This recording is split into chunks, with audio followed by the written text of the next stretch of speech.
Hi ಸ್ನೇಹಿತರೆ, ಎಲ್ಲರಿಗೂ join to learn YouTube ಚಾನಲ್ಗೆ ಸ್ವಾಗತ. ಇವತ್ತಿನ ಒಂದು ಕ್ಲಾಸ್ನಲ್ಲಿ 2021ರ ಸಿವಿಲ್ PSI ಹುದ್ದೆಗಳ ಪರೀಕ್ಷಾ ಸರಣಿಯ ಭಾಗವಾಗಿ ಪರೀಕ್ಷೆ ಸಂಖ್ಯೆ 56 ಟೆಸ್ಟ್ 56 ಬಗ್ಗೆ ಇವತ್ತಿನ ಒಂದು ಸೆಷನ್ನಲ್ಲಿ ಡಿಸ್ಕಷನ್ ಮಾಡೋಣ. ಆಲ್ರೆಡಿ ಈ ಒಂದು ಸಿರೀಸ್ನ 55 ಟೆಸ್ಟ್ಗಳನ್ನು ಅಪ್ಲೋಡ್ ಮಾಡಿದ್ದೇವೆ. ಇನ್ನೂ ಯಾರಾದರೂ ಫ್ರೆಶ್ ವ್ಯೂವರ್ಸ್ ಇದ್ದು ಹಳೆಯ ಟೆಸ್ಟ್ಗಳನ್ನು ನೋಡಿರಲಿಲ್ಲ ಅಂತಂದರೆ ಕೆಳಗಡೆ ಡಿಸ್ಕ್ರಿಪ್ಷನಲ್ಲಿ ಲಿಂಕನ್ನು ಕೊಟ್ಟಿರ್ತೇವೆ. ಹಾಗೆ ಮೇಲ್ಗಡೆ ಐ ಬಟನಲ್ಲಿ ಕೂಡ ಲಿಂಕ್ ಇರುತ್ತೆ. ಹಾಗೆ ನಮ್ಮ ಒಂದು YouTube channel join to learn YouTube ಚಾನಲ್ನಲ್ಲಿ ಸಪ್ರೇಟ್ ಪ್ಲೇಲಿಸ್ಟ್ ಸೆಕ್ಷನ್ ಇದೆ, ಸಿವಿಲ್ PSI ಟೆಸ್ಟ್ ಸಿರೀಸ್ ಅಂತ. ಅಲ್ಲೂ ಕೂಡ ವಿಸಿಟ್ ಮಾಡಿ ಎಲ್ಲ ಟೆಸ್ಟ್ಗಳನ್ನು ಸೀಕ್ವೆನ್ಸ್ ಆಗಿ ನೋಡಿ ಅಂತ ಹೇಳ್ತಾ ಕ್ಲಾಸನ್ನು ಸ್ಟಾರ್ಟ್ ಮಾಡೋಣ. ಕ್ಲಾಸನ್ನು ಸ್ಕಿಪ್ ಮಾಡಬೇಡಿ, ಕೊನೆ ತನಕ ನೋಡಿ. ಪ್ರಥಮ ಪ್ರಶ್ನೆಯನ್ನು ನೋಡೋಣ. ಫಸ್ಟ್ ಕ್ವಶನ್ ಏನಿದೆ, ಕೆಳಗಿನ ಮೊಘಲ್ ದೊರೆಗಳಲ್ಲಿ ತಂಬಾಕು ಬಳಕೆಯನ್ನು ನಿಷೇಧಿಸಿದವರು ಯಾರು ಅಂತ ಕೇಳಿದ್ದಾರೆ. ಆಯ್ಕೆಗಳು ಅಕ್ಬರ್, ಹುಮಾಯೂನ್, ಶಹಜಹಾನ್, ಜಹಂಗೀರ್. ಸರಿಯಾದ ಉತ್ತರ ಏನಾಗುತ್ತೆ ಅಂದರೆ ಆಯ್ಕೆ 4 ಜಹಂಗೀರ್ ಆಗುತ್ತೆ. ಸೊ ಜಹಂಗೀರ್ ಆದಂತಹ ಮೊಘಲ್ ದೊರೆ ಜಹಂಗೀರ್ ಏನು ಮಾಡ್ತಾನೆ, ತಂಬಾಕು ಬಳಕೆಯನ್ನು ನಿಷೇಧ ಮಾಡ್ತಾನೆ. ಸೊ ಜಹಂಗೀರ್ನ ಕಾಲಾವಧಿ 1605ರಿಂದ 1627ರವರೆಗೆ ಇವನು ಆಡಳಿತವನ್ನು ಮಾಡ್ತಾನೆ. ಸಿಖ್ಖರ ಗುರು ಆದಂತಹ ಅರ್ಜುನ ದೇವನನ್ನು ಕೊಲೆ ಮಾಡಿಸ್ತಾನೆ. ಪ್ರಶ್ನೆ ಬಂದಿದೆ ಕೂಡ ಹಲವಾರು ಬಾರಿ, PSIಯಲ್ಲೂ ಬಂದಿದೆ, PCಯಲ್ಲೂ ಬಂದಿದೆ. ಸೊ ಪ್ರಶ್ನೆ ಬರುತ್ತೆ, ಸಿಖ್ಖರ ಗುರು ಅರ್ಜುನ ದೇವನನ್ನು ಯಾವ ಮೊಘಲ್ ದೊರೆ ಕೊಲೆ ಮಾಡಿಸಿದ ಅಂತ ಕೇಳಿದ್ರೆ ಸರಿಯಾದ ಉತ್ತರ ಜಹಂಗೀರ್ ಆಗುತ್ತೆ. ಆಗ್ರಾ ನಗರದಲ್ಲಿ ನ್ಯಾಯದ ಗಂಟೆಯನ್ನು ಕೂಡ ಜಹಂಗೀರ್ ನಿರ್ಮಾಣ ಮಾಡ್ತಾನೆ. ಕ್ಯಾಪ್ಟನ್ ವಿಲಿಯಂ ಹಾಕಿನ್ಸ್ ಮತ್ತು ಥಾಮಸ್ ರೋ ಹೆಸರುಗಳನ್ನು ನೆನ್ಪಿಟ್ಕೊಳ್ಳಿ. ಕ್ಯಾಪ್ಟನ್ ವಿಲಿಯಂ ಹಾಕಿನ್ಸ್ ಮತ್ತು ಥಾಮಸ್ ರೋ ವಸಾಹತುಗಳನ್ನು ಸ್ಥಾಪಿಸೋಕೆ ಒಂದು ಪರ್ಮಿಷನ್ ಅನ್ನು ಕೇಳೋಕೆ ಬರ್ತಾರೆ. ಯಾರ ಆಸ್ಥಾನಕ್ಕೆ? ಜಹಂಗೀರನ ಆಸ್ಥಾನಕ್ಕೆ. ಇನ್ನು ಜಹಂಗೀರನ ಹೆಂಡತಿಯ ಹೆಸರು ನೂರ್ ಜಹಾನ್ ಅಂತ ಕರೀತಾರೆ.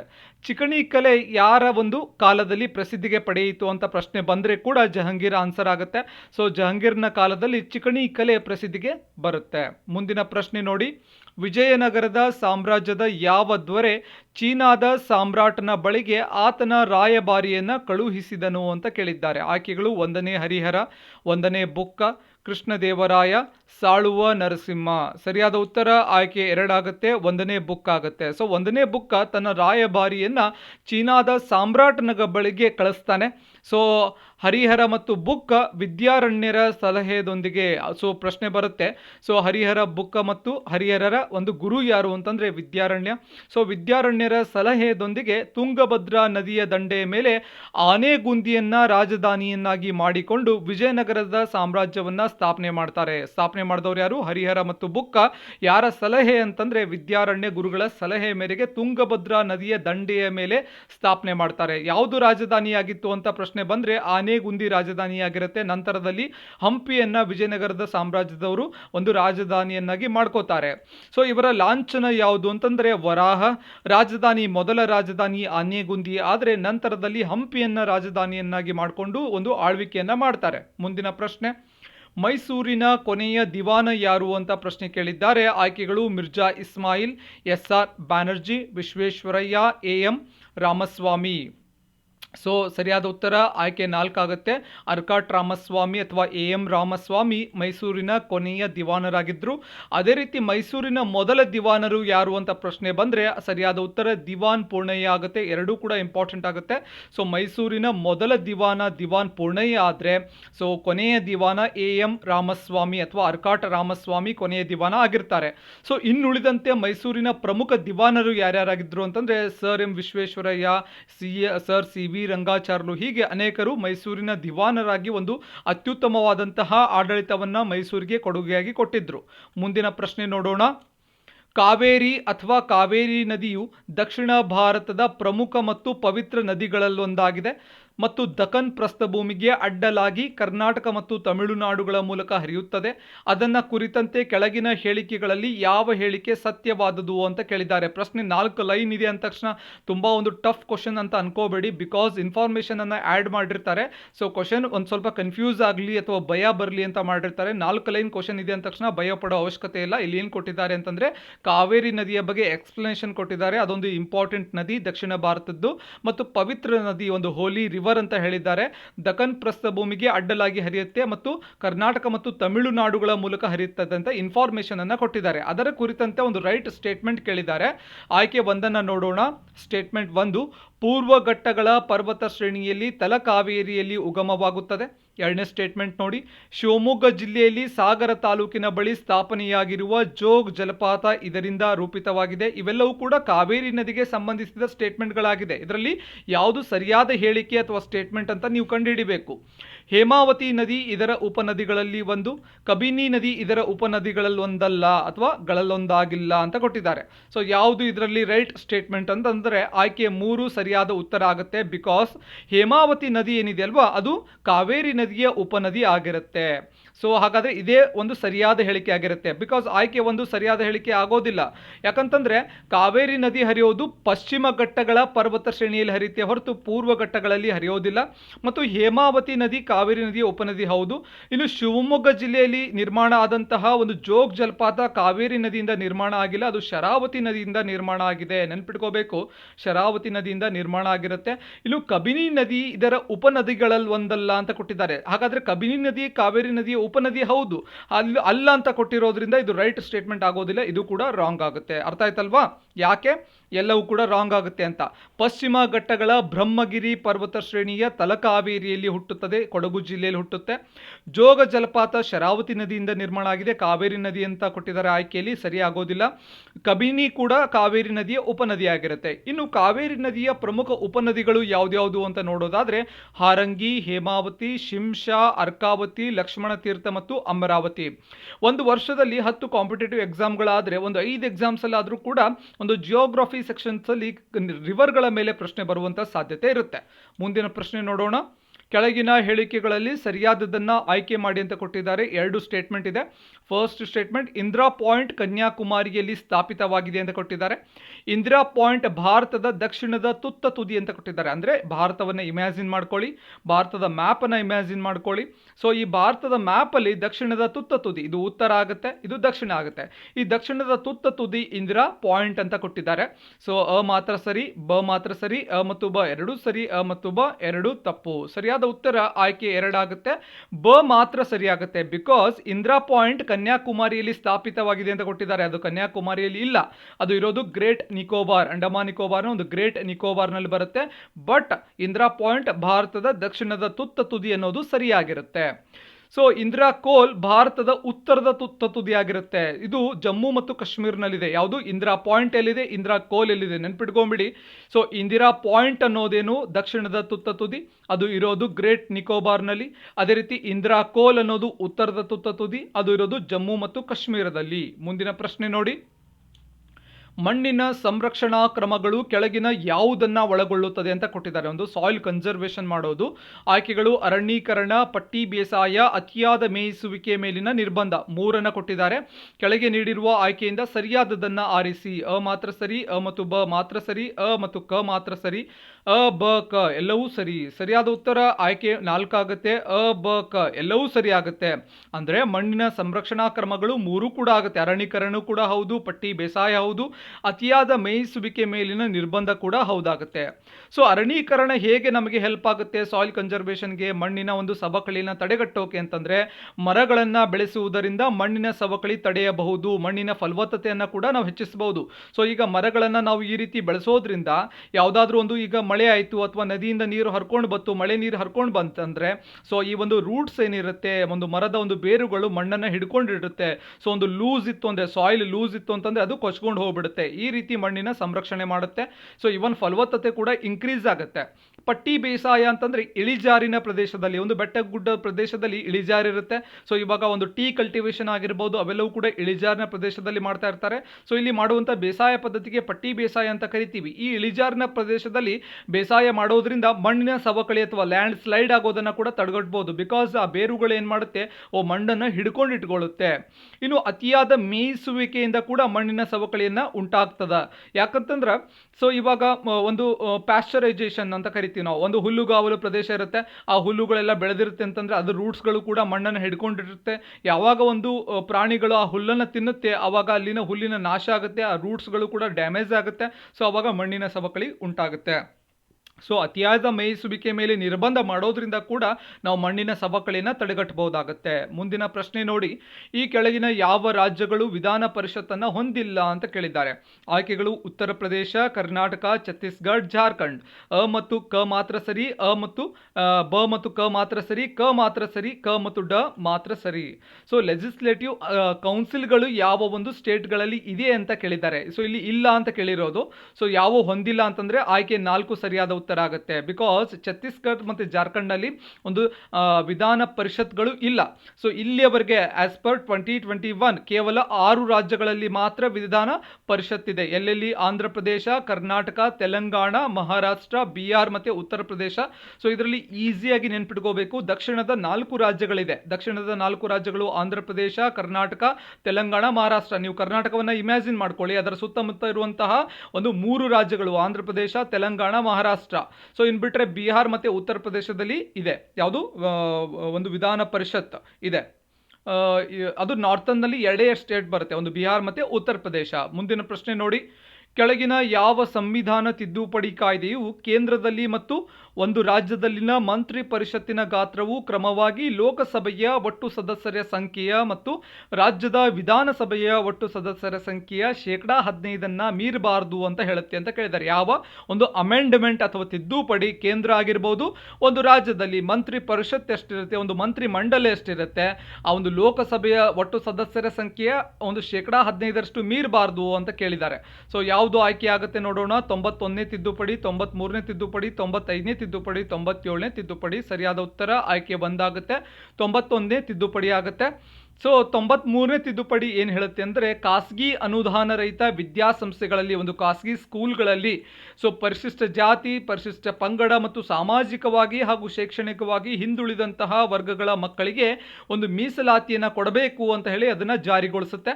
97ನೇ ತಿದ್ದುಪಡಿ ಏನು ಹೇಳುತ್ತೆ, ಸಹಕಾರ ಸಂಘಗಳಿಗೆ ಸಂವಿಧಾನಾತ್ಮಕ ಸ್ಥಾನಮಾನ, ಒಂದು ಕಾನ್ಸ್ಟಿಟ್ಯೂಷನಲ್ ಸ್ಟೇಟಸ್ ಏನಿರುತ್ತೆ, ಸಂವಿಧಾನಾತ್ಮಕ ಸ್ಥಾನಮಾನವನ್ನು ಕೊಡಬೇಕು ಮತ್ತು ರಕ್ಷಣೆಯನ್ನು ನೀಡುತ್ತೆ. ಮುಂದಿನ ಪ್ರಶ್ನೆ, ಶಿಕ್ಷಣ ಮೂಲಭೂತ ಹಕ್ಕು ಎಂದು ತಿಳಿಸಿದ ಸಂವಿಧಾನದ ತಿದ್ದುಪಡಿ ಯಾವುದು ಅಂತ. ಸೊ ಯಾವುದು ಫಂಡಮೆಂಟಲ್ ರೈಟ್ ಅಂತ ಹೇಳಿದ್ದು, ಮೂಲಭೂತ ಹಕ್ಕು ಶಿಕ್ಷಣ ಅಂತ ಹೇಳಿದ್ದು ಯಾವ ತಿದ್ದುಪಡಿ? ಆಯ್ಕೆ 42ನೇ ತಿದ್ದುಪಡಿ, 86ನೇ ತಿದ್ದುಪಡಿ, 73ನೇ ತಿದ್ದುಪಡಿ, 74ನೇ ತಿದ್ದುಪಡಿ. ಸರಿಯಾದ ಉತ್ತರ ಆಯ್ಕೆ 2 ಆಗುತ್ತೆ. 86ನೇ ತಿದ್ದುಪಡಿ ಏನೇನು ಹೇಳುತ್ತೆ, ಶಿಕ್ಷಣ ಅನ್ನೋದು ಮೂಲಭೂತ ಹಕ್ಕು ಆಗುತ್ತೆ ಅಂತ ಹೇಳುತ್ತೆ. ಸೊ 86ನೇ ತಿದ್ದುಪಡಿ ಯಾವಾಗ ಮಾಡಿದ್ರು ಅದು ಕೂಡ ಇಂಪಾರ್ಟೆಂಟ್ ಆಗುತ್ತೆ, ಬಿಕಾಸ್ ಇದ್ರ ಬಗ್ಗೆ ಹಲವಾರು ಬಾರಿ ನಾನು ಪ್ರೀವಿಯಸ್ ಟೆಸ್ಟ್ಗಳಲ್ಲಿ ಹೇಳಿದ್ದೀನಿ. ಕಮೆಂಟ್ ಸೆಕ್ಷನ್ ಅಲ್ಲಿ ಕಮೆಂಟ್ ಅನ್ನ ಮಾಡಿ. ಸೊ 21A ವಿಧಿಯ ಅಡಿಯಲ್ಲಿ 6ರಿಂದ 14 ವರ್ಷದ ಒಳಗಿನ ಮಕ್ಕಳಿಗೆ ಶಿಕ್ಷಣವನ್ನ ಮೂಲಭೂತ ಹಕ್ಕಾಗಿ ಮಾಡಲಾಗುತ್ತೆ. ಇನ್ನು 42ನೇ ತಿದ್ದುಪಡಿ ಏನು ಹೇಳುತ್ತೆ ಅಂದ್ರೆ 1976ರಲ್ಲಿ ಮಾಡಲಾಗುತ್ತೆ.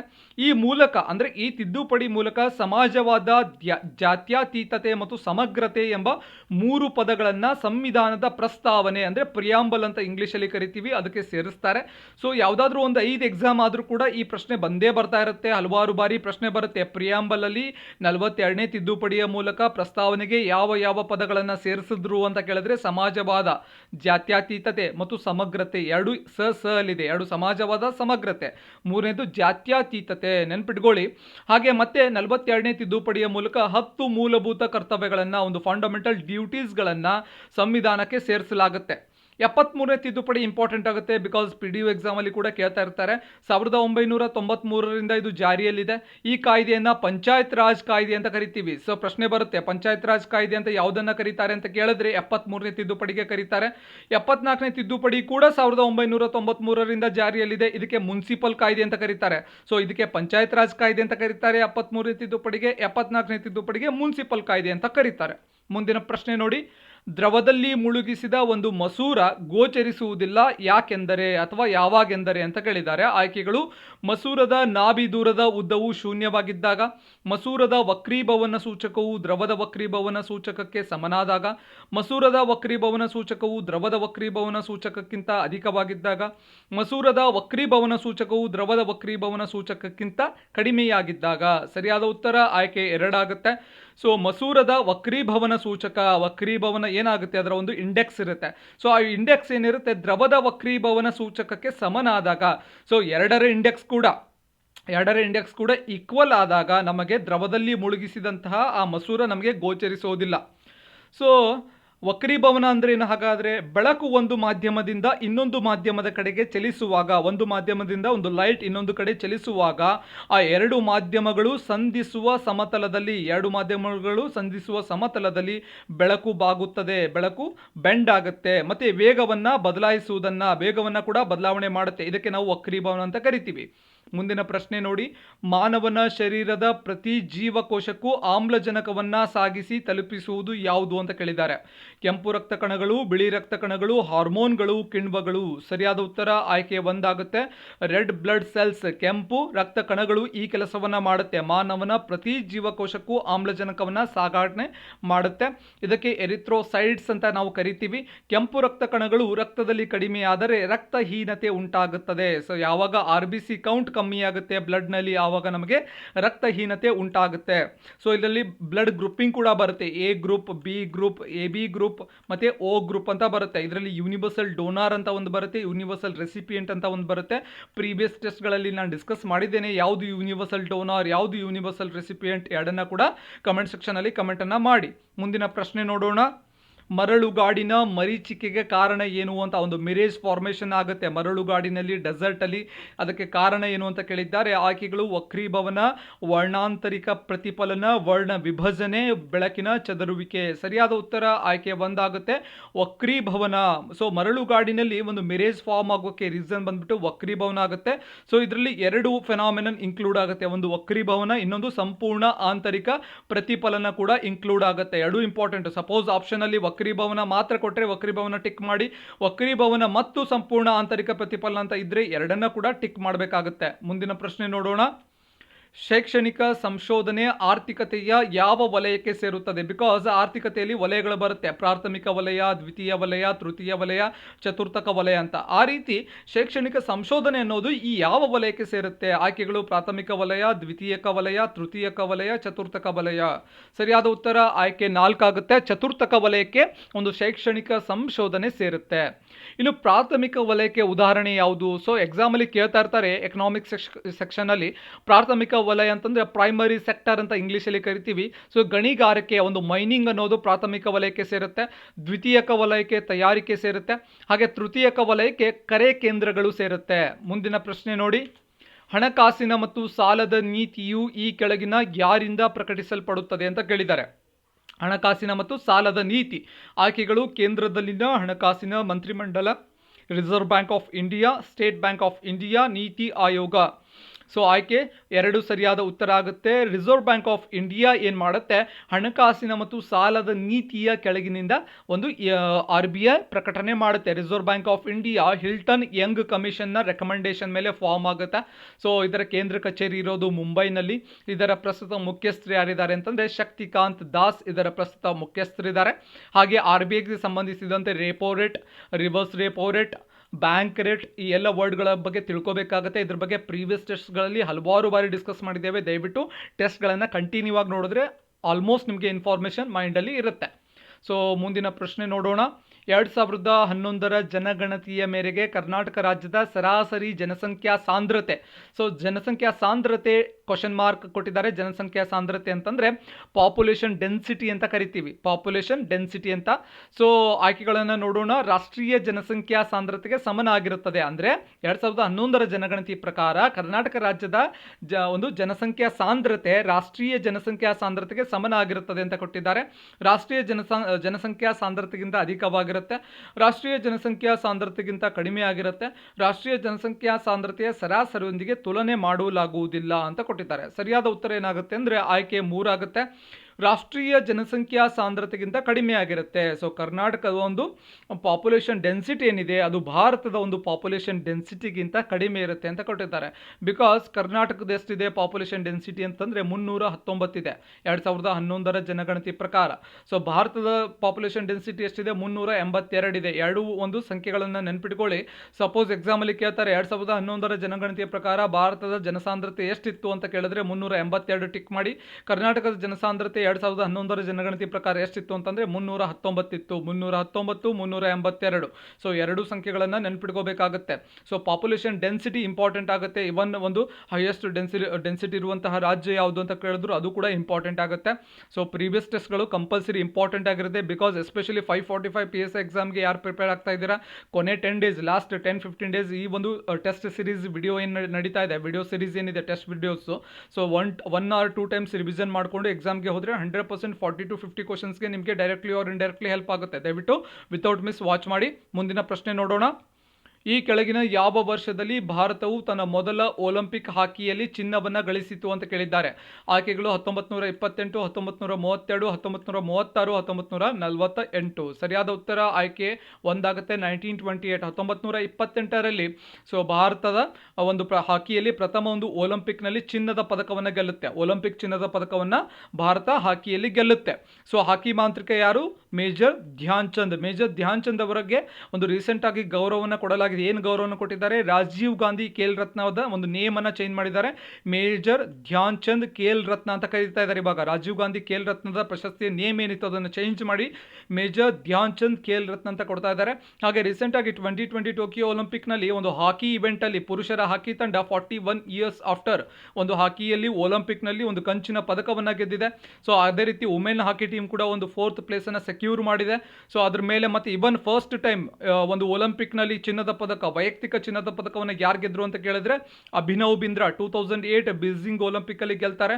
ಸೊ ವೈಯಕ್ತಿಕ ಅಂದ್ರೆ ಅಥ್ಲೆಟಿಕ್ಸ್ ನಲ್ಲಿ ವೈಯಕ್ತಿಕ ಚಿನ್ನದ ಪದಕವನ್ನು ಯಾರು ಗೆದ್ರು ಅಂತಂದ್ರೆ ನೀರಜ್ ಚೋಪ್ರಾ ಯಾವಾಗ ಗೆಲ್ತಾರೆ? 2020 ಟೋಕಿಯೋ ಒಲಿಂಪಿಕ್ ನಲ್ಲಿ ಗೆಲ್ತಾರೆ. ಯಾವ ಇವೆಂಟ್ ನಲ್ಲಿ ಗೆಲ್ತಾರೆ? ಜಾವ್ಲಿನ್ ಥ್ರೋ ಅಲ್ಲಿ ಗೆಲ್ತಾರೆ. ಥ್ರೋ ಅಲ್ಲಿ ಗೆಲ್ತಾರೆ. ಹಾಗೆ ಮೇಜರ್ ಧ್ಯಾನ್ ಚಂದ್ ಅವರ ಒಂದು ಆಟೋಬಯೋಗ್ರಫಿ ಹೆಸರೇನು ಅಂತಂದ್ರೆ ಗೋಲ್. ನೆನಪಿಟ್ಕೋಬೇಕಾಗುತ್ತೆ. ಆಪ್ಷನ್ ಅಲ್ಲಿ ಗೋಲ್ಡನ್ ಗೋಲ್ ಹೀಗೆ ಕನ್ಫ್ಯೂಸ್ ಆಗ್ತಾ ಇರುತ್ತೆ. ಗೋಲ್ ಅನ್ನೋದು ಮೇಜರ್ ಧ್ಯಾನ್ ಚಂದ್ ಅವರ ಒಂದು ಆಟೋಬಯೋಗ್ರಫಿ. ಹಾಗೆ ನೀರಜ್ ಚೋಪ್ರಾ ಅವರಿಗೆ ಒಂದು ನಿಕ್ ನೇಮ್ ಕೂಡ ಇದೆ. ಏನು? ಗೋಲ್ಡನ್ ಬಾಯ್ ಅಂತ ಕರೀತಾರೆ. ಮುಂದಿನ ಪ್ರಶ್ನೆ ನೋಡಿ. ಚಂದ್ರನ ಮೇಲೆ ನೀರಿರುವ ಬಗ್ಗೆ ಇತ್ತೀಚೆಗೆ ಯಾವ ಉಪಗ್ರಹ ಮಾಹಿತಿ ಒದಗಿಸಿದೆ ಅಂತ ಕೇಳಿದ್ದಾರೆ. ಆಯ್ಕೆಗಳು ಚಂದ್ರಯಾನ 1, ಚಂದ್ರಯಾನ 2, ಚಂದ್ರಯಾನ 3, ಮೇಲಿನ ಎಲ್ಲವೂ. ಸರಿಯಾದ ಉತ್ತರ ಆಯ್ಕೆ 2 ಆಗುತ್ತೆ, ಚಂದ್ರಯಾನ 2. ಸೊ ರೀಸೆಂಟ್ ಆಗಿ ಚಂದ್ರಯಾನ 2 ಏನಿದೆ ಅದು ಚಂದ್ರನ ಮೇಲೆ ನೀರಿರುವ ಬಗ್ಗೆ ಒಂದು ಮಾಹಿತಿಯನ್ನು ಕೊಟ್ಟಿದೆ. ಸೊ ಚಂದ್ರಯಾನ 2ರ ಚಂದ್ರ ಪರಿಭ್ರಮಣ ಆರ್ಬಿಟರ್ ಉಪಗ್ರಹ ಈ ಮಾಹಿತಿಯನ್ನು ಕೊಟ್ಟಿದೆ.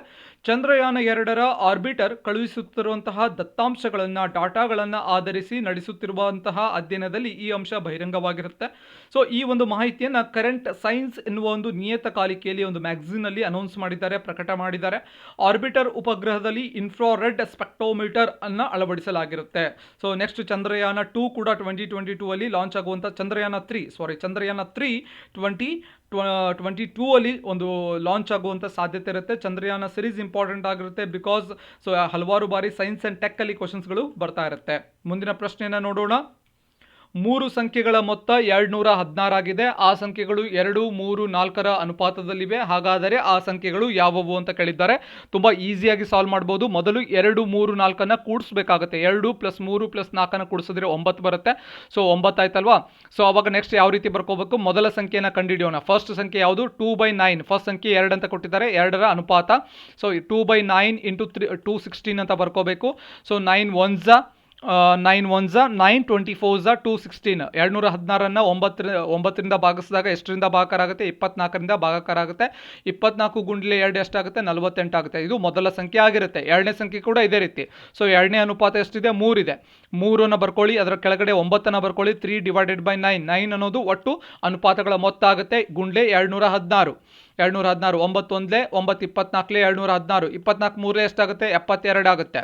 ಅದೇ ರೀತಿ ಮೂರನೇ ಸಂಖ್ಯೆನ ಕಂಡುಹಿಡಿಬೇಕು. ಮೂರನೇ ಸಂಖ್ಯೆ 4 ಆಗುತ್ತೆ. 4 / 9 9 × 216. 9 1 9 24 24 ಎಷ್ಟಾಗುತ್ತೆ? 96 ಆಗುತ್ತೆ. ಹೌದಲ್ವಾ? 96 ಆಗುತ್ತೆ. ಇದು ಮೂರನೇ ಸಂಖ್ಯೆ. ಒಂದನೇ ಸಂಖ್ಯೆ 48, ಎರಡನೇ ಸಂಖ್ಯೆ 72, ಮೂರನೇ ಸಂಖ್ಯೆ 96. ಸೊ ಆಯ್ಕೆ 3 ಸರಿಯಾದ ಉತ್ತರ ಆಗುತ್ತೆ. 48, 72, 96. ಮುಂದಿನ ಪ್ರಶ್ನೆ ನೋಡೋಣ.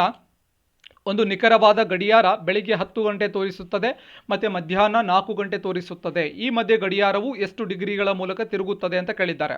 ಸೊ ಗಡಿಯಾರ ಅಂದ ತಕ್ಷಣ ಈ ರೀತಿ ಇರುತ್ತೆ. ಒಂದು ಸರ್ಕಲ್ ಇರುತ್ತೆ. ಸರ್ಕಲ್ ಯಾವಾಗಲೂ 360 ಡಿಗ್ರಿ ಇರುತ್ತೆ.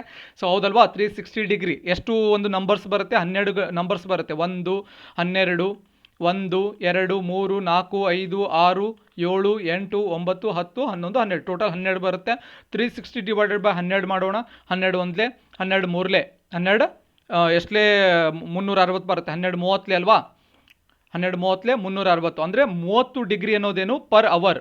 ಸೊ ಅರ್ಥ ಆಯ್ತಲ್ವಾ. ಈಗ ಒಂದು ಗಡಿಯಾರ ಇರುತ್ತೆ, ಒಂದು ಗಡಿಯಾರ ಒಂದು ನಿಮಿಷದ ಮುಳ್ಳು ಏನಿರುತ್ತೆ, ಗಂಟೆಯ ಮುಳ್ಳು ಏನಿರುತ್ತೆ, ಸೊ ಈ ರೀತಿ ಟರ್ನ್ ಆಗ್ತಾ ಬರುತ್ತೆ. ಸೊ ಈಚ್ ಅವರಲ್ಲಿ 30 ಡಿಗ್ರಿ ಟರ್ನ್ ಆಗುತ್ತೆ. 360 ಡಿಗ್ರಿ ಒಂದು ಸರ್ಕಲ್ ಅದರ ಡಿಗ್ರಿ ಇರುತ್ತೆ, ಡಿವೈಡೆಡ್ ಬೈ 100 ಮಾಡಿದ್ರೆ ನಮಗೆ 30 ಡಿಗ್ರಿ ಬರುತ್ತೆ. ಸೊ ಇವಾಗ ಪ್ರಶ್ನೆ ಏನು ಕೊಟ್ಟಿದ್ದಾರೆ ಅಂತಂದರೆ 10 ಗಂಟೆಯಿಂದ 4 ಗಂಟೆ ಎಷ್ಟು ಡಿಫ್ರೆನ್ಸ್ ಬರುತ್ತೆ. 10 ಗಂಟೆಯಿಂದ 4 ಗಂಟೆ ಅಂತಂದರೆ 6 ಗಂಟೆ ಡಿಫ್ರೆನ್ಸ್ ಬರ್ತಾ ಇದೆ 10 ಗಂಟೆಯಿಂದ 4 ಗಂಟೆ ಆಗೋಕೆ. ಸೊ 10 ಗಂಟೆ ಆಗಿರುತ್ತೆ, 10 ಗಂಟೆಯಿಂದ 4 ಗಂಟೆ ಆಗಬೇಕು ಅಂತಂದರೆ ಎಷ್ಟು 6 ಗಂಟೆ ಡಿಫ್ರೆನ್ಸ್ ಬರುತ್ತೆ. 1 ಗಂಟೆಗೆ 30 ಡಿಗ್ರಿ ಮೂವ್ ಆಗುತ್ತೆ ಅಂದರೆ 6 ಗಂಟೆಗೆ ಎಷ್ಟು ಡಿಗ್ರಿ ಮೂವ್ ಆಗುತ್ತೆ. 30 ಗುಂಡ್ಲೆ 6 ಮಾಡಿ, 6 3 18 180 ಡಿಗ್ರಿ ಒಂದು ಗಂಟೆಯ ಮುಳ್ಳು. ಸೊ ಈ ಮಧ್ಯೆ ಗಡಿಯಾರವು ಎಷ್ಟು ಡಿಗ್ರಿಗಳ ಮೂಲಕ ತಿರುಗುತ್ತದೆ ಅಂತ ಕೇಳಿದ್ರೆ 180 ಡಿಗ್ರಿಗಳ ಮೂಲಕ ತಿರುಗುತ್ತೆ. ಈ ರೀತಿ ಸಾಲ್ವ್ ಮಾಡಬೇಕು. ಸೊ ಯಾವುದೇ ರೀತಿ ಪ್ರಶ್ನೆ ಬಂದರೂ ಕೂಡ ಈ ಕಾನ್ಸೆಪ್ಟನ್ನು ನೆನ್ಪಿಟ್ಕೊಳ್ಳಿ. 360 ಡಿಗ್ರಿ ಇರುತ್ತೆ. ಸೊ ಒಂದು ಸರ್ಕಲ್ ಇರುತ್ತೆ, ಅದರಲ್ಲಿ ಡಿವೈಡೆಡ್ ಬೈ 12 ಮಾಡಬೇಕು. 12 ಅನ್ನೋದು ಗಂಟೆಗಳು. ಸೊ ಅದನ್ನು ಡಿವೈಡೆಡ್ ಬೈ ಮಾಡಿದ್ರೆ 1 ಗಂಟೆಗೆ 30 ಡಿಗ್ರಿ ಮೂವ್ ಆಗುತ್ತೆ. ಸಪೋಸ್ 10 ಗಂಟೆಯಿಂದ 6 ಗಂಟೆ ಅಂತ ಕೇಳಿದ್ರೆ, ಈಗ 10 ಗಂಟೆಯಿಂದ 4 ಗಂಟೆ ಅಂತ ಕೇಳಿದ್ರೆ, ಸಪೋಸ್ ಇಲ್ಲಿ 6 ಗಂಟೆ ಅಂತ ಕೊಟ್ಟರೆ ಎಷ್ಟು ಅವರ್ ಆಗುತ್ತೆ. 10 ಗಂಟೆಯಿಂದ 6 ಗಂಟೆ ಅಂತಂದರೆ 8 ಅವರ್ ಡಿಫರೆನ್ಸ್ ಆಗುತ್ತೆ. ಸೊ 8 ಗುಂಡ್ಲೆ 30, 8 ಗುಂಡ್ಲೆ 30 ಅಂತಂದರೆ 240 ಡಿಗ್ರಿ ಒಂದು ಗಡಿಯಾರ ಚಲಿಸುತ್ತೆ. ಗಡಿಯಾರ ಎಷ್ಟು ಡಿಗ್ರಿಗಳ ಮೂಲಕ ಗಡಿಯಾರ ಚಲಿಸುತ್ತೆ ಅಂತ ಕೇಳಿದ್ರೆ 240 ಡಿಗ್ರಿಗಳ ಮೂಲಕ ತಿರುಗುತ್ತದೆ ಅಂತ ಕೊಟ್ಟಿದ್ದಾರೆ. ಈ ರೀತಿ ಆಗುತ್ತೆ. ಸೊ ಏನೇ ಪ್ರಶ್ನೆ ಬಂದರೂ ಕೂಡ ಬೇಸಿಕ್ ಕಾನ್ಸೆಪ್ಟನ್ನು ನೆನ್ಪಿಟ್ಕೊಳ್ಳಿ. ಮುಂದಿನ ಪ್ರಶ್ನೆ ನೋಡೋಣ. ಕೆಳಗಿನ ಅಂಕಿಯಲ್ಲಿ ಕಾಣೆಯಾದ ಸಂಖ್ಯೆಯನ್ನು ಹುಡುಕಿ ಅಂತ ಕೊಟ್ಟಿದ್ದಾರೆ. ಇಲ್ಲಿ ಒಂದು ಡೈಗ್ರಾಮನ್ನು ಕೊಟ್ಟಿದ್ದಾರೆ, ಇಲ್ಲಿ ಒಂದು ಕ್ವಶನ್ ಮಾರ್ಕ್ ಇದೆ, ಇಲ್ಲಿ ಯಾವ ಸಂಖ್ಯೆ ಬರುತ್ತೆ ಅಂತ. ಸೊ ಈ ರೀತಿಯಾದಂಥ ಡಯಾಗ್ರಾಮಲ್ಲಿ ಯಾವಾಗಲೂ ಈ ರೀತಿಯಾದಂಥ ರಿಲೇಷನ್ಸ್ ಇರುತ್ತೆ. ಸೊ ಅಬ್ಸರ್ವ್ ಮಾಡಿ, ಇಲ್ಲೊಂದು ಸ್ಪೇಸ್ ಇದೆ. ಈ 12 ಮತ್ತು 132ಕ್ಕೆ ರಿಲೇಷನ್ ಇರುತ್ತೆ, 14 ಮತ್ತು 182ಕ್ಕೆ ರಿಲೇಷನ್ ಇರುತ್ತೆ, 16 ಮತ್ತು 240ಕ್ಕೆ, ಮತ್ತು ಇಲ್ಲಿ 306ಕ್ಕೆ ರಿಲೇಷನ್ ಇರುತ್ತೆ. 12 ಮತ್ತು 132 ರಿಲೇಷನ್ ಏನು ಅಂತಂದರೆ 12 ಸ್ಕ್ವೈರ್ 12ಅನ್ನು 2 ಸಲ ಸ್ಕ್ವೈರ್ ಮಾಡಿದ್ರೆ 144 ಬರುತ್ತೆ, ಮತ್ತು 12ಅನ್ನು ಮೈನಸ್ ಮಾಡಿದ್ರೆ 132 ಬರುತ್ತೆ. ಅದೇ ರೀತಿ 14ಅನ್ನು ಸ್ಕ್ವೈರ್ ಮಾಡಿದ್ರೆ ನಮಗೆ 196 ಬರುತ್ತೆ. 196ಅಲ್ಲಿ 14ಅನ್ನು ಮೈನಸ್ ಮಾಡಿದ್ರೆ 182 ಬರುತ್ತೆ. ಅದೇ ರೀತಿ 16ಅನ್ನು ಸ್ಕ್ವೈರ್ ಮಾಡೋಣ. 16ಅನ್ನು ಸ್ಕ್ವೈರ್ ಮಾಡಿದ್ರೆ ನಮಗೆ ಎಷ್ಟು ಬರುತ್ತೆ, 256 ಬರುತ್ತೆ. 256 ಮೈನಸ್ 16 ಮಾಡಿದ್ರೆ ಎಷ್ಟು ಬರುತ್ತೆ, 240 ಬರುತ್ತೆ. ಅದೇ ರೀತಿ ಇಲ್ಲಿ ಏನು ಬರುತ್ತೆ, ಈಗ 12 ಬಂತು, 14 ಬಂತು, 16 ಆಯಿತು. ಸೊ ಇಲ್ಲೂ ಕೂಡ ಒಂದು ಪ್ಯಾಟರ್ನ್ ರನ್ ಆಗ್ತಾ ಇದೆ. ಏನು ಅಂತಂದರೆ 12 ಆದಮೇಲೆ ಒಂದು ಗ್ಯಾಪ್ ಇದೆ, 14 ಆದಮೇಲೆ ಒಂದು ಗ್ಯಾಪ್ ಇದೆ, 16 ಆದಮೇಲೆ ಒಂದು ಗ್ಯಾಪ್, ನೆಕ್ಸ್ಟ್ ಏನು ಬರುತ್ತೆ 18 ಬರುತ್ತೆ. 16 ಆದಮೇಲೆ 17 ಗ್ಯಾಪ್ ಆಗುತ್ತೆ. 18ಅನ್ನು ಸ್ಕ್ವೈರ್ ಮಾಡೋಣ. 18ಅನ್ನು ಸ್ಕ್ವೈರ್ ಮಾಡಿದ್ರೆ ಎಷ್ಟು ಬರುತ್ತೆ, 324 ಬರುತ್ತೆ. 324ಅಲ್ಲಿ 18ಅನ್ನು ಮೈನಸ್ ಮಾಡೋಣ. 324 ಮೈನಸ್ 18ಅನ್ನು ಮೈನಸ್ ಮಾಡೋಣ. 14ರಲ್ಲಿ 8 ಹೋದರೆ 6 ಬರುತ್ತೆ, 2ರಲ್ಲಿ 2 ಹೋದರೆ 0, 306 ಬಂತು. ಹೌದಲ್ವಾ, 306 ರೈಟ್ ಆನ್ಸರ್. ಆಯ್ಕೆ 2 ಸರಿಯಾದ ಉತ್ತರ ಆಗುತ್ತೆ, 18 ಬರುತ್ತೆ. ಅರ್ಥ ಆಯ್ತಲ್ವಾ. ಅರ್ಥ ಆಗಲಿಲ್ಲ ಅಂತಂದರೆ ಇನ್ನೊಂದು ಸಲ ನೋಡಿ, ಮತ್ತೊಂದು ಸಲ ನೋಡಿ, 3 ಸಲ 4 ಸಲ ನೋಡಿ, 100% ಅರ್ಥ ಆಗುತ್ತೆ. ಸೊ ಫಸ್ಟ್ ಟೈಮ್ ನೋಡೋರಿಗೆ ಗೊತ್ತಾಗಲ್ಲ ಸಡನ್ ಆಗಿ. ಸೊ 2 ಸಲ 3 ಸಲ ನೋಡೋದ್ರಿಂದ ಅರ್ಥ ಆಗುತ್ತೆ. ಸೊ ಇಷ್ಟು ಇವತ್ತಿನ ಕ್ಲಾಸಿನ ಡಿಸ್ಕಷನ್ ಪ್ಲಸ್ ಇನ್ಫಾರ್ಮೇಷನ್ ಆಗಿರುತ್ತೆ. ಕ್ಲಾಸ್ ಇಷ್ಟ ಆದರೆ ಒಂದು ಲೈಕ್ ಮಾಡಿ, ನಿಮ್ಮ ಫ್ರೆಂಡ್ಸ್ಗೆ ಶೇರ್ ಮಾಡಿ. ಹಾಗೆ ನೀವಿನ್ನೂ ನಮ್ಮ ಚಾನಲ್ಗೆ ಸಬ್ಸ್ಕ್ರೈಬ್ ಆಗಿರಲಿಲ್ಲ ಅಂದರೆ ಕೆಳಗಡೆ ರೆಡ್ ಕಲರ್ ಸಬ್ಸ್ಕ್ರೈಬ್ ಬಟನ್ ಕಾಣ್ತಾ ಇದೆ, ಅದರ ಮೇಲೆ ಕ್ಲಿಕ್ ಮಾಡಿ. ಅದರ ಮುಂದ್ಗಡೆ ಬೆಲ್ ಐಕಾನ್ ಇದೆ, ಗಂಟೆ ಚಿತ್ರ ಇದೆ, ಅದರ ಮೇಲೆ ಕ್ಲಿಕ್ ಮಾಡಿ. ಆಮೇಲೆ ಆಲ್ ನೋಟಿಫಿಕೇಶನ್ ಅಂತ ಬರುತ್ತೆ, ಅದರ ಮೇಲೆ ಕ್ಲಿಕ್ ಮಾಡಿ. ಹೀಗೆ ಮಾಡಿದ್ರೆ ಮಾತ್ರ ನಾವು ಪ್ರತಿದಿನ ಅಪ್ಲೋಡ್ ಮಾಡುವಂತಹ ವಿಡಿಯೋಸ್ಗಳು ನಿಮ್ಮ ಮೊಬೈಲ್ಗೆ ಬರುತ್ತೆ, ಇಲ್ಲಾಂದರೆ ಬರೋದಿಲ್ಲ. ಹಾಗೆ ಜಾಯಿನ್ ಟು ಲರ್ನ್ ಯೂಟ್ಯೂಬ್ನಲ್ಲಿ civil, PSI, PC, SDK test series ನಡೀತಾ ಇದೆ. ಸೊ ಟೆಸ್ಟ್ಗಳು ತುಂಬ ಇಂಪಾರ್ಟೆಂಟ್ ಆಗಿರುತ್ತೆ. ಆಲ್ರೆಡಿ 56 ಟೆಸ್ಟ್ಗಳು ಕಂಪ್ಲೀಟ್ ಆಗಿದೆ. ಬಿಕಾಸ್ ಓಲ್ಡ್ ಕ್ವಶನ್ ಪೇಪರ್ಸ್ಗಳು, ವೆಬ್ಸೈಟ್ ಕ್ವಶನ್ಸ್, ಹಾಗೆ ಇವನ್ ರೆಫರೆನ್ಸ್ ಬುಕ್ ಕ್ವಶನ್ಸ್ಗಳನ್ನು ಇನ್ಕ್ಲೂಡ್ ಮಾಡಿ ಕ್ವಶನ್ಸ್ಗಳನ್ನು ಫ್ರೇಮ್ ಮಾಡಿರ್ತೇವೆ. ವಿತೌಟ್ ಮಿಸ್ ಎಕ್ಸಾಮ್ಗಳನ್ನು ಅಥವಾ ಟೆಸ್ಟ್ಗಳನ್ನು ವಾಚ್ ಮಾಡಿ. ಹಾಗೆ ಜಾಯಿನ್ ಟು ಲರ್ನ್ ಯೂಟ್ಯೂಬ್ನಲ್ಲಿ 850 ರುಪೀಸ್ಗೆ PSI ಕೋರ್ಸನ್ನು, 450 ರುಪೀಸ್ಗೆ PC ಕೋರ್ಸನ್ನು, 650 ರುಪೀಸ್ಗೆ SDA ಕೋರ್ಸನ್ನು ಲಾಂಚ್ ಮಾಡಿರ್ತೇವೆ. ಕೋರ್ಸ್ ಡೀಟೇಲ್ಸ್ ಏನು ಅಂದರೆ ವೈಯಕ್ತಿಕ ಮಾರ್ಗದರ್ಶನ, PDF notes, history, geography, constitution, science, current affairs available ಇರುತ್ತೆ. ಪರೀಕ್ಷೆಗಳ PDF ಅವೈಲೇಬಲ್ ಇರುತ್ತೆ, ಎಸ್ಸೆ ಅವೈಲೇಬಲ್ ಇರುತ್ತೆ, ಟ್ರಾನ್ಸ್ಲೇಷನ್ ಕೂಡ ಅವೈಲೇಬಲ್ ಇರುತ್ತೆ. ಹೆಚ್ಚಿನ ಮಾಹಿತಿಗಾಗಿ ಒಂದು ನಂಬರ್ಗೆ ಕಾಂಟ್ಯಾಕ್ಟ್ ಮಾಡಬಹುದು. ರಿಜಿಸ್ಟರ್ ಆಗುವ ವಿಧಾನ ಏನು ಅಂತಂದರೆ 850 R 450 R 650 PhonePe R Google pay ಮಾಡಿ. ಸ್ಕ್ರೀನ್ಶಾಟ್ ನಿಮ್ಮ ಹೆಸರು, CIBIL PSI 2021 R PC 2021 R SDA 2021 ಅಂತೇಳಿ ಒಂದು ವಾಟ್ಸ್ಆ್ಯಪ್ ಮೆಸೇಜ್ ಮಾಡೋದ್ರ ಮುಖಾಂತರ ಜಾಯ್ನ್ ಆಗ್ಬೋದು. ಇವನ್ ಕಾಲ್ ಕೂಡ ಮಾಡಿ ಎನ್ಕ್ವೈರಿ ಕೂಡ ಮಾಡ್ಬೋದು. ಹಾಗೆ ಕೆಳಗಡೆ ಡಿಸ್ಕ್ರಿಪ್ಷನಲ್ಲಿ join to learn Telegram link ಅನ್ನು ಕೊಟ್ಟಿರ್ತೀನಿ, ಅಲ್ಲಿ ಕೂಡ ಜಾಯ್ನ್ ಆಗಿ ಫಾಲೋ ಮಾಡಿ. ಹಾಗೆ ಇವನ್ ಟೆಲಿಗ್ರಾಮಲ್ಲಿ ಜಾಯಿನ್ ಟು ಲರ್ನ್ ಅಂತ ಸರ್ಚ್ ಮಾಡಿದ್ರು ಕೂಡ ಸಿಗುತ್ತೆ, ಅಲ್ಲೂ ಕೂಡ ಫಾಲೋ ಮಾಡಿ. ಹಾಗೆ ಇನ್ಸ್ಟಾಗ್ರಾಮಲ್ಲಿ ಕೂಡ ಜಾಯಿನ್ ಟು ಲರ್ನ್ ಫಾಲೋ ಮಾಡಿ ಅಂತ ಹೇಳ್ತಾ ಮತ್ತೆ ಮುಂದಿನ ಸೆಷನಲ್ಲಿ ಮತ್ತೊಂದು ವಿಷಯದ ಕುರಿತು ಮಾತನಾಡೋಣ. ಧನ್ಯವಾದಗಳು.